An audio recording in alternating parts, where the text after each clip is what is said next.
ভরে দিবে হোগার বিষ না, হোগাই কারেন্ট বেশি, প্রচুর কারেন্ট প্রচুর।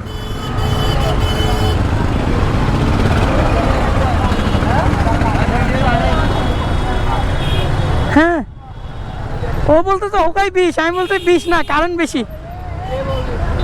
একজন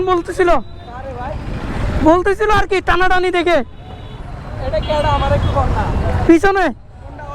হ্যাঁ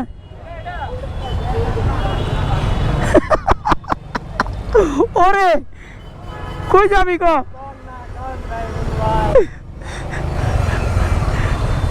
আসলে কিন্তু ওদের হোগাই বিষ কারেন্ট সব আছে। ওরা এক বাইকে 3 জন হেলমেট ছাড়া যেভাবে তাফালিং করতেছিল